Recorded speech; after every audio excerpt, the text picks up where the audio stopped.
dice Efesios 6:24. La gracia sea con todos los que aman a nuestro Señor Jesucristo, con un amor incorruptible. ¡Qué maravilloso resumen de la obra de gracia! Él es mi rey, Él es mi Señor, porque en otras ocasiones, en otros tiempos, cuando la palabra de Dios nos dice, no, yo te he determinado a ti. Muy buenas tardes, estimados amigos y hermanos. Es una gran bendición el poder llegar hasta donde están ustedes con la palabra de nuestro Dios. Yo quisiera que siempre que hablamos de la palabra, de veras tu corazón esté agradecido con Dios por permitirte ser una persona que ama la palabra, que cree en la palabra y que practica la palabra. Te habla el pastor Andrés Gallardo de Vida Abundante aquí en Cícero con un tópico nuevo para este día, el cual se llama gracia divina. ¿Escuchaste bien? Gracia divina. Para ello quiero que vayas a la Biblia en Primera de Pedro, capítulo 1, versos 5 al 10. Dice la Biblia: mediante la fe, ustedes son protegidos por el poder de Dios para la salvación que está preparada para ser revelada en el último tiempo, en lo cual ustedes se regocijan grandemente, aunque ahora, por un poco de tiempo, si es necesario, sean afligidos con diversas pruebas, para que la prueba de la fe de ustedes, más preciosa que el oro que perece, aunque probado por fuego, sea hallada que resulta en alabanza, gloria y honor en la revelación de Jesucristo, a quien sin haber visto, ustedes lo aman. Fíjate bien, y a quien ahora no ven, pero creen en Él, y se regocijan grandemente con gozo inefable y lleno de gloria, obteniendo como resultado de su fe la salvación de sus almas. Acerca de esta salvación, los profetas que profetizaron de la gracia que vendría a ustedes, diligentemente inquirieron y averiguaron. Inquirieron de la gracia. Esta palabra gracia emite el sonido más asombroso en el reino de Dios. El apóstol Pablo estaba maravillado también por la palabra gracia cuando escribió el libro de Efesios. Era tan importante que a través de esa epístola él usa la palabra griega charis. 12 veces la usa en esos 6 capítulos y él la usó más de 100 veces en todas sus epístolas. La gracia reina en Efesios. Es la gracia la que nos ayuda a prevalecer y causar que los propósitos de Dios se realicen en esta tierra. La obra de Dios inicia en nosotros por gracia, continúa siendo realizada por gracia y será terminada por gracia. La porción de Primera de Pedro tiene una palabra poderosa para cada uno de nosotros, la cual, fíjate bien, acerca de la suministración de la gracia, y tiene que enseñarnos una gran lección.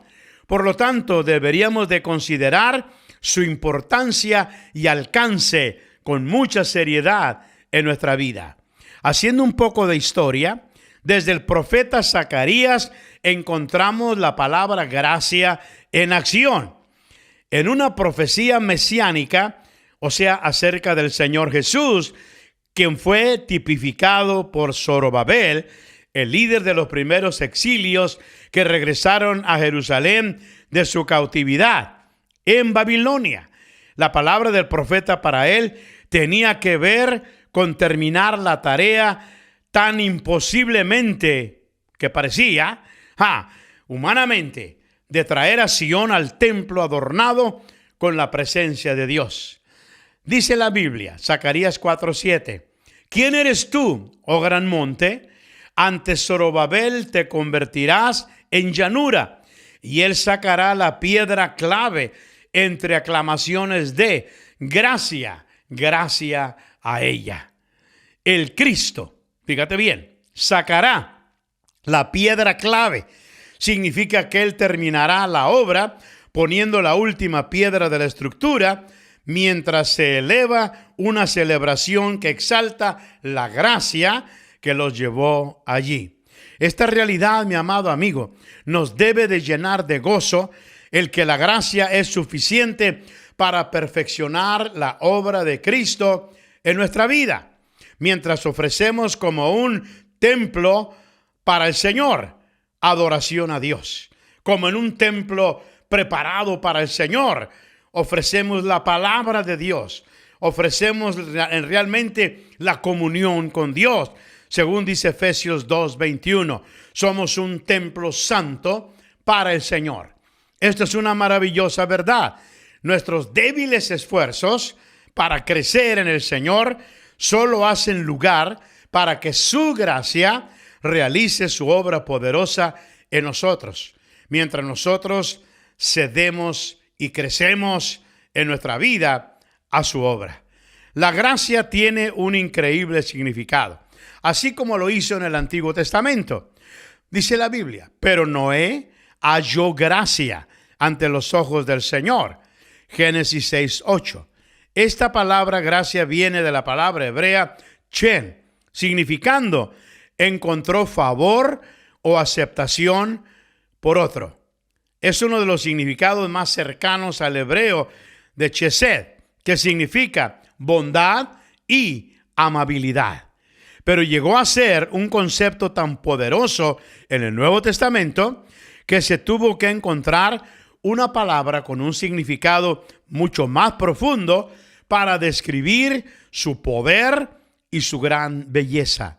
Escrita en el griego común del primer siglo, fue necesario que los escritores del Nuevo Testamento, fíjate bien, tomaran las palabras de menor significado y las elevaran para que pudieran cumplir con las demandas del nuevo lenguaje.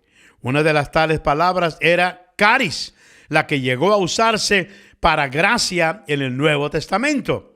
Y quiero que escuchen, mi amigo, nunca ha habido ninguna palabra en ningún idioma del mundo que pueda describir plenamente la calidad que Jesús introdujo en el mundo cuando nos trajo la expresión total, jamás conocida, del amor de Dios. Ha habido la oportunidad de observar la manera en que las palabras griegas se usan en el contexto cristiano y que son glorificadas y transformadas para poder revelar con toda la profundidad y la riqueza de significado que contienen o fueron hechas para describir la palabra gracia. Y caris es una de ellas. Antes de que caris fuera promovida en el Nuevo Testamento, vino a expresar no solo la belleza de una cosa, sino la cosa misma. No solo la gracia de una acción, sino la acción misma. Además, tomó el significado de gratitud por una cosa maravillosa, hecha o dada.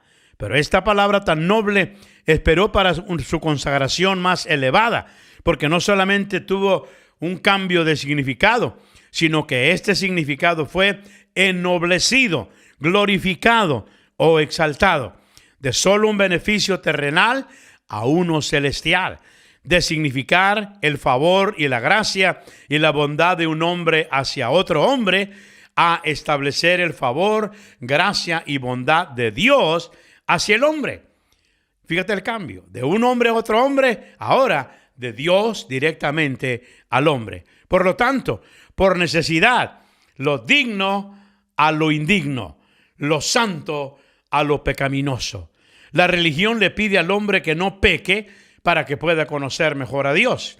Sin embargo, así como el pródigo que dejó la casa de su padre por el chiquero de los puercos, es el que ha caído en pecado y ha sido herido gravemente por él, que puede conocer esta gloriosa dimensión del carácter de Dios, el cual el Señor le revela al hombre. Pablo comprendió la gracia como iniciando con Dios y continuando siendo derramada de Él a nosotros. Luego la percibió como una cualidad que no solamente se queda con Dios, sino que viene sobre nosotros quienes la recibimos. Por lo tanto, Se convierte en una cualidad de vida y carácter que se manifiesta en nosotros, quienes somos salvos por gracia. Para Pablo, la gracia era un río divino que fluía y fluía. Ahora, Pablo vio la gracia salvadora. Él vio varias cosas, pero déjame decirte la primera. La gracia salvadora. Esta es la dimensión de la gracia que nos recibe en nuestra condición perdida. Nos trae a Dios y manifiesta una obra en nosotros que continuará hasta el fin de la edad, con una salvación lista para ser revelada en ese tiempo. Nunca nos apartamos de la obra salvadora de la gracia, la cual operará en nosotros hasta el fin de todo. Pero él vio además la gracia habilitadora. Aquí la gracia llega a ser una calidad de vida que fluye de Dios directamente a nosotros.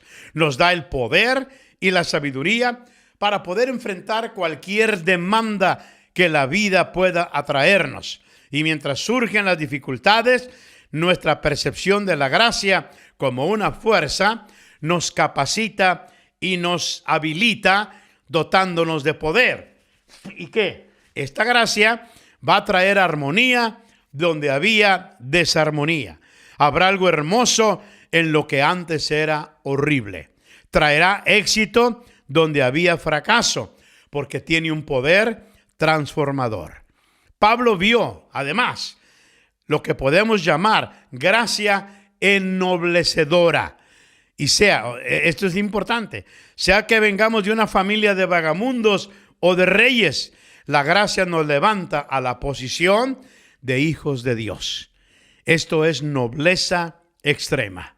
En otras palabras, eso quiere decir que es una gracia que aguanta al enfrentar cualquier circunstancia negativa. Siempre que el enemigo nos quiere devaluar, esta gracia nos toma en su fuerza poderosa para hacernos gente de valor en el reino de Dios. Y en último lugar, él vio algo más. Vio la gracia en otra dimensión, gracia sanadora. Fluye de quien la ha recibido hacia aquel que la necesita. Esta es gracia que ministra amor, ánimo, fuerza, sana, empieza en Dios y avanza como agua que va fluyendo a través de un canal de un alma sedienta a otra. Brota con poder. Al leer todos los versos en Efesios acerca de la gracia, nos revelará algunas de las dimensiones diferentes de la gracia en que hemos nosotros mencionado. Son maravillosos, pero hay muchos más. Cada declaración es importante en la obra de la verdad en Efesios en nuestra vida. Vamos a verlo por un momento. Número 1, la epístola fue escrita para traer esa gracia ennoblecedora a aquellos que reciben su palabra. Mira lo que dice 1:2. Gracia y paz a ustedes de parte de nuestro Dios, nuestro Padre y del Señor Jesucristo. La gracia nos trae una compañía maravillosa, paz con Dios y con el hombre. Es una manifestación gloriosa de la gracia sanadora. Ahora, número 2, todo lo que Dios está haciendo en cada dimensión de la humanidad nos lleva a la exaltación de su gracia. Dice Efesios 1:6, para alabanza de la gloria de su gracia que gratuitamente ha impartido sobre nosotros en el amado. Esta palabra griega para gracia es epainos. Significa una celebración gozosa. En el día final no habrá una celebración por la habilidad del hombre para realizar cosas. La vida a la que hemos sido llamados está, fíjate bien, llena de imposibilidades, que esta obra solo puede hacerse por la gracia de Dios.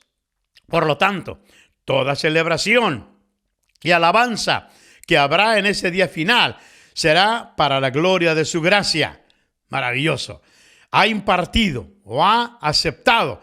Esta palabra es muy interesante en el griego. Viene de la palabra charitó, que significa hacer a alguien el objeto de una invitación cortés. Y es en el amado, el Señor Jesús, donde la gracia encuentra su expresión plena. al llegar a nosotros con una redención total y absoluta. Número 3, la redención que tenemos por la sangre del Hijo de Dios es de acuerdo, oye esto, a las riquezas de su gracia. Dice Efesios 1:7, en Él tenemos redención según las riquezas de su gracia. Debemos de notar que el ser libres de la esclavitud del pecado por la redención, ser librados de la culpa por la remisión, solo puede venir a través de la abundancia de la gracia de Dios. La palabra riquezas viene del griego plutos, que significa riqueza y opulencia. Es decir, la riqueza suficiente fue manifestada en la muerte del Señor Jesús para redimir al ser humano. Por lo tanto, no hay necesidad de permanecer en culpa porque hemos sido redimidos. Número 4, la declaración es muy clara. Somos salvos por gracia. Dice Efesios 2:5. Aun cuando estábamos muertos en nuestros delitos y pecados, nos dio vida juntamente con Cristo. Por gracia ustedes han sido salvados. Maravilloso. Esta gracia llega hasta el corazón de cualquier persona y ahí aplica la vida del Señor Jesucristo que habita en nosotros. Esto es lo que significa, Él nos dio vida.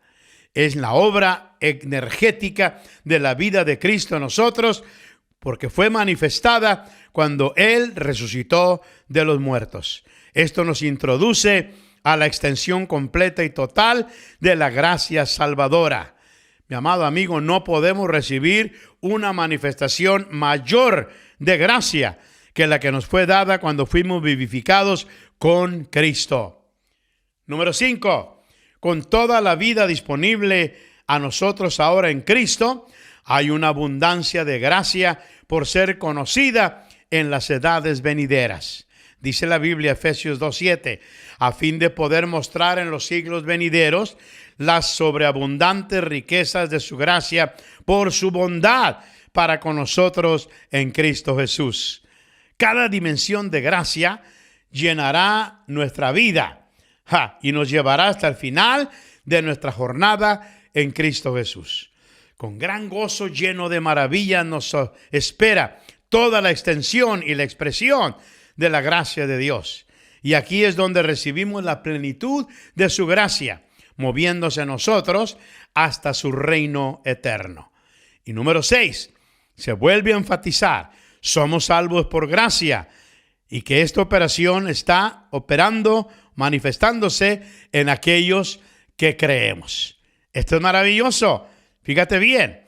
En otras palabras, dice Efesios 2:8, porque por gracia ustedes han sido salvados por medio de la fe. Y esto no procede de ustedes, sino que es un don de Dios. Cuando esto se ve a la luz de la eternidad, aún la habilidad para creer en Dios es un don o un regalo de Dios. Lo más que crecemos en la gracia y lo más que la entendemos, lo más grandioso que será nuestro entendimiento de que la obra de Dios en nosotros y a través de nosotros viene por causa de su regalo a nosotros. Los regalos pueden ser ganados. Sí, muchas veces decimos, yo me lo gané. No, son obtenidos por gracia. No vienen como resultado de logros personales. Si acaso hay algún mérito en la parte del recipiente que se hace un regalo para él, que sea merecido, entonces no es un regalo. Dios, número 7, hizo responsable a Pablo de hacer a los gentiles conscientes de la gracia de Dios en Cristo Jesús. Mira lo que dice Efesios 3, versículo 2. Si en verdad han oído de la dispensación de la gracia de Dios que me fue dada para ustedes. Esta llamada dispensación en Pablo vino por la gracia de Dios moviéndose en él. Él fue criado entre pecadores, de los cuales él dijo que era el principal. En ese estado ahora esta posición de nobleza en la casa de Dios está operando en su vida. La gracia le atrajo a este lugar y la gracia procedió de él mientras él estaba realizando su función y operación para Dios. Esa misma gracia está lista para poner una dispensación sobre cada uno de nosotros. La palabra dispensación viene del griego oikonomía y significa la administración de una familia. Con referencia a Pablo, describía en su mayordomía apostólica e hizo referencia a su comisión ministerial en la publicación y avance del evangelio. Ahora, número 8. El ministerio que descansaba en Pablo le fue dado de acuerdo al don de la gracia, la cual era ennoblecedora y habilitadora ante Dios. Es de este evangelio que fui hecho, dice Pablo en Efesios 3:7, ministro conforme al don de la gracia de Dios, que me ha concedido según la eficacia de su poder.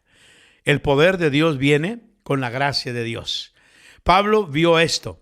Él sabía que la gracia de Dios demandaba soltar en Pablo todo el poder necesario para realizar la tarea que Dios le había llamado a realizar. Y lo mismo, mi amado amigo, es verdad para nosotros. La gracia no solo nos ennoblece, sino también nos habilita para cualquier ministerio ordenado por Dios para que operemos en él. Número 9.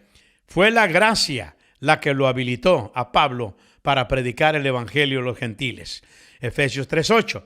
A mí, que soy menos que el más pequeño de todos los santos, se me concedió esta gracia para anunciar a los gentiles las inescrutables riquezas de Cristo. Muy seguido la gracia llega hasta el más bajo de nosotros para que su obra sea más precisa y que la alabanza pueda ser mucho más claramente dada a Dios. La gracia viaja en compañía con las inescrutables riquezas de Cristo. Esta palabra inescrutables significa rastrear, pero es precedida por el griego negativo que nos dice algo que no puede ser rastreado o explorado. Su referencia es a las incomprensibles riquezas otorgadas a nosotros en Cristo, una riqueza que no puede ser contada, cuyo valor pleno no puede ser dado a conocer al hombre. La gracia entra en esa riqueza y nos trae toda su influencia sobre nuestra vida. No podemos jamás acabarnos semejante riqueza. Y llegamos al número 10. La gracia es dada a nosotros en el cuerpo de Cristo para cumplir con nuestro llamado en particular. Pero a cada uno de nosotros se nos ha concedido la gracia conforme a la medida del don de Cristo. Tremendo. No hay ministerio, solamente existe una gracia habilitadora para realizarlo. Si tú y yo somos llamados a una tarea, hay un abasto de gracia que está listo para ennoblecernos y capacitarnos para realizar dicha tarea. ¿Ok? El contexto de esta declaración en Efesios 4 nos dice que el apóstol Pablo entendía profundamente esta gracia ministerial de Cristo. ¿Ok?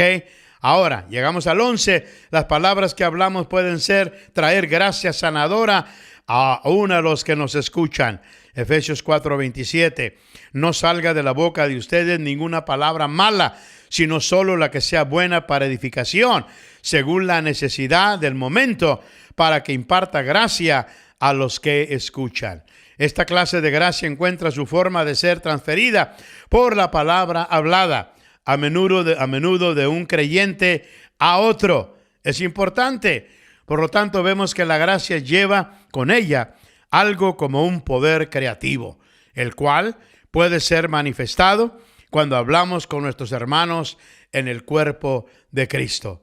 Por eso es importante entender este concepto, mi amado amigo y hermano. Es muy importante notarlo una y otra vez. El apóstol Pablo era un experto en usar estas palabras en el idioma griego. Por eso es que Dios nos está diciendo, tú no puedes funcionar sin la operación de la gracia que yo te he traído a tu vida en ti. Mira, es importante entenderlo. No podemos decir que la medida completa de la gracia está disponible solo para ciertas personas, porque nadie puede funcionar sin ella. Es importante entenderlo. Mira, seas un pastor, evangelista o maestro en el cuerpo de Cristo, estés comisionado para edificar el cuerpo de Cristo y como Dios te ha llamado a un ministerio relevante hoy en día, déjame decirte que esta gracia conferida a tu vida sobreabunda en tu vida de acuerdo a la demanda. Así es que, mi amado amigo y hermano, en este día llegamos a la final de todas. Una bendición de gracia es pronunciada sobre todos los que aman al Señor Jesucristo. Dice Efesios 6:24. La gracia sea con todos los que aman a nuestro Señor Jesucristo, con un amor incorruptible. ¡Qué maravilloso resumen de la obra de gracia! Está conectada poderosamente a nuestra asociación con el Señor Jesucristo. Hoy, mi amigo, es un día maravilloso para vivir al máximo para Cristo, llenos de su gracia, habilitados por su gracia, saturados de su gracia para su gloria. Y entiende, una definición más que tal vez la has escuchado de gracia, y te la voy a repetir, es un favor inmerecido. Es algo que tú, que yo, no merecíamos. No trabajamos por ella. No hicimos buenas obras para ella. No hicimos ningún mérito que nos haga candidatos de que nosotros ahora debemos de tener esa gracia, sino simple y sencillamente fue dada a nosotros a través del amor de Cristo. Por eso la palabra del Señor nos dice, su gracia nos consume.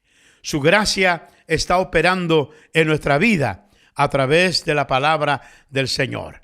Y cuando el Espíritu Santo viene a nuestra vida, me acuerdo lo que el apóstol dijo ahí en Primera de Pedro. Lo leí al principio, pero ¿qué dice la palabra de Dios? La gracia que vendría a ustedes diligentemente. Inquirieron y averiguaron.